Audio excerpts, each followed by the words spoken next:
Open race. Let's bring in Republican Congressman Andy Biggs. He's a member of the Freedom Caucus and he sits on the House Judiciary Committee. Sir, thank you for joining us. Thanks, Melissa. You list as one of the most important things in the next speaker to keep the Trump agenda moving. Who do you think would be good at that?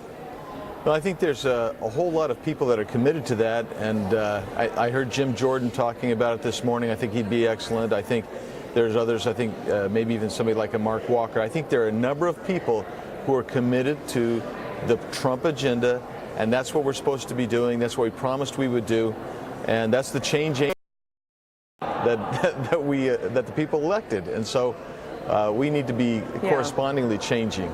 You know, another point that you made is someone who's serious about balancing the budget. And, you know, from this seat, it doesn't look like there are a lot of folks in Washington that are serious about that. Of the names you mentioned, who do you think is most committed to getting the size of government and spending under control? Well, I do believe that that's where Jim Jordan's strength lies, because we know, I mean, General Mattis even testified recently that it's an existential threat to the United States of America, this budget crisis, this debt, this structural deficit that we have. Jim has talked about it. Jim understands it. And as long as we keep kicking the can down the road, we exacerbate the problem. So this is something that the next speaker has got to come in on day one committed to doing, is balancing the budget. The next thing you talk about is someone who's committed to getting back to regular order, and there's a reason why it seems like that isn't happening, and it has to do with trying to get enough people to agree to things. Do you think Jim Jordan's the kind of leader that could restore regular order, or would someone else be better at that?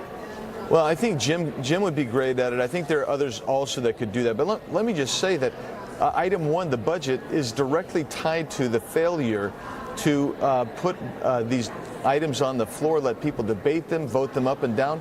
I can't even represent my constituents adequately because I find out you give me a bill, a 2,300-page bill at 8:30 at night, say you get your amendments in by 10. You know, this is the kind of thing that Americans want to change at. Jim's a change agent.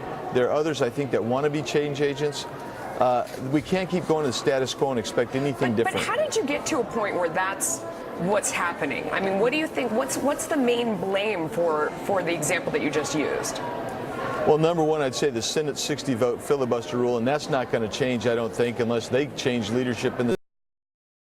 But that doesn't mean that the House can't go by regular order. It doesn't mean that we can't produce the very best possible legislation we can and send it over to the Senate. The way we're doing things now is by doing it without regular order. We don't put pressure on the Senate to do regular order. We have got to keep pressure on them as well. That's why you need to do regular order. You also say that you want someone who's going to tell members the truth. That sort of implies that Speaker Ryan hasn't been doing that.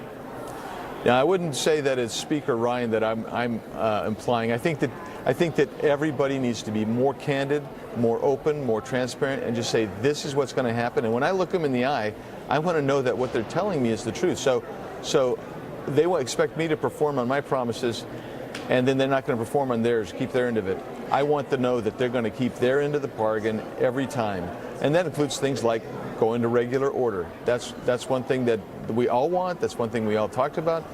And that's one thing that we all expect. Congressman Biggs, thanks for joining us. Appreciate it. Thanks, Melissa. Yeah.